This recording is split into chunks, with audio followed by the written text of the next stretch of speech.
Pero attorney, ang argumento po ni Commissioner Guanzon, mukha raw deliberately pinapatagal or dinidelay yung paglabas, yung promulgation.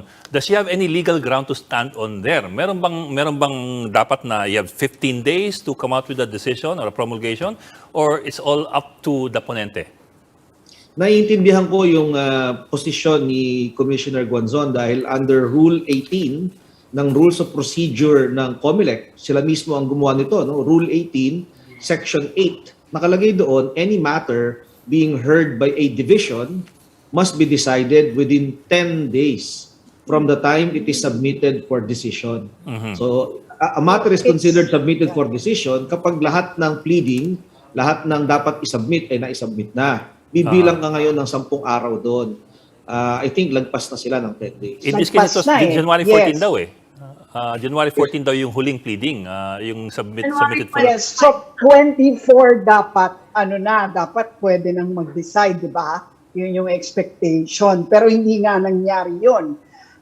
In GMA News, no, meron silang balita ron that they came out with tonight na meron daw letter, copy of a letter written by Commissioner Ampolocchio, yes, si Carolino, kay Chairman Abbas, na sinasabi niya in effect na si Commissioner Guanzon daw ay was unduly rushing her in so many words, no, and pressuring her to come out with a decision. And she did say that in so many words, I don't have the exact wording, na there was nothing unusual about her not coming up with a decision yet within the time period, given that it was a complex case.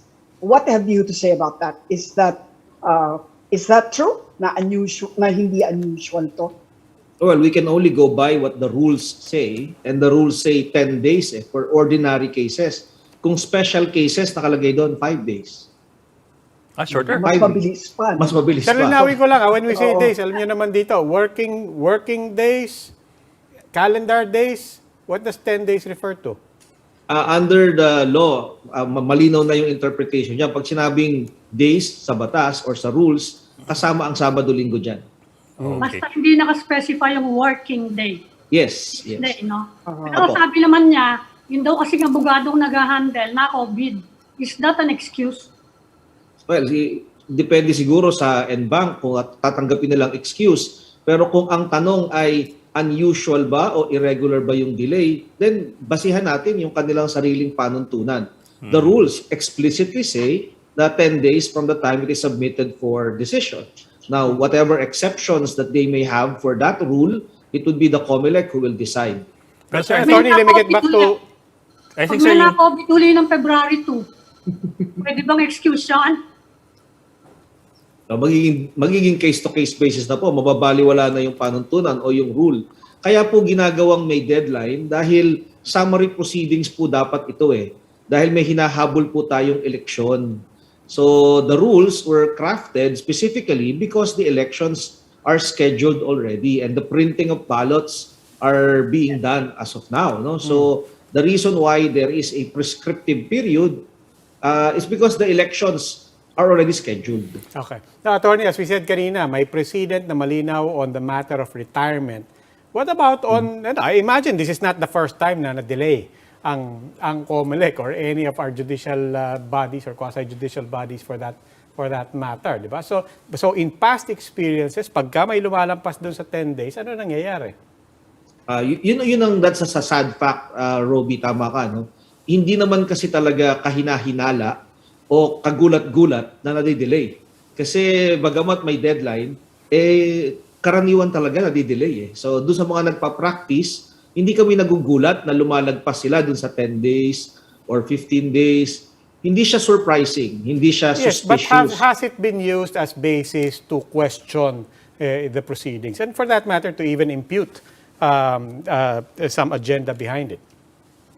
Well, in some instances in the past, it has been used, but the consistent holding of the court, no, the Supreme Court, kapag ito'y dinadala sa kanila, yung panuntunan, the rules, no, are promulgated to aid in the expeditious resolution of the cases. And since it is only promulgated by the COMELEC can also make exceptions to their own rules. If you remember, inextendable ang filing ng answer for a petition for disqualification and petition for cancellation. But the camp of Senator Bongbong Marcos filed a motion for extension and it was granted. No, so even if there is a prescriptive period na 10 days to resolve a case, the COMELEC can always bend its own rules, no, depending on the interest at hand. Now, let's get to the other side here, yung actual na kino-complain ni Commissioner Guanzon na supposedly there is political pressure coming from an unnamed party being brought to bear upon the division to delay the release of the decision. Mabigat po 'yon, 'di ba? I mean, what is one basic thing that the COMELEC should do, or for that matter, that Commissioner Guanzon also has to follow through on? Yeah, the statement made by Commissioner Guanzon is a very serious accusation, and the least that the COMELEC should do is to investigate the allegations, because I don't think she would make something that like that, no. And she has maintained integrity. I've known her for quite a long time. She was my professor in the Ateneo School of Government, no, when I took my master's, and she untarnished ang kanyang reputation. So when she makes such allegations, the least that the colleagues can do is to investigate it. No, because the institution, you must protect the institution. If the institution loses credibility, the whole country will suffer. So I think it's a call of help.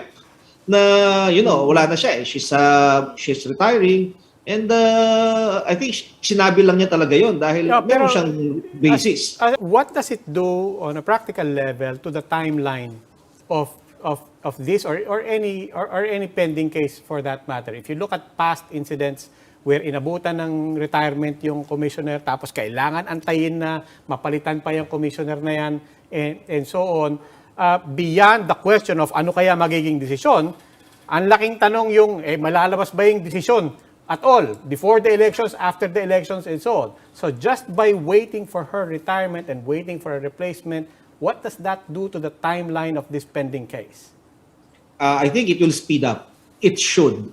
Kasi nakakahiya naman yung ponente, no? I mean, you're called out in the public. So kailan ba talaga ilalabas yung decision? Under Rule 18, Section 8 of the Rules of Procedure, 10 days from the time that the matter is submitted for resolution. Meron ka ng presiding officer na nagsasabing ilabas mo na yan at merong allegations ng irregularity. I mean, prudence dictates na ilabas mo na para ipakitang wala talagang tinatago, wala talagang nag-i-influence, para makita ng tao talaga, transparency. I think it will expedite.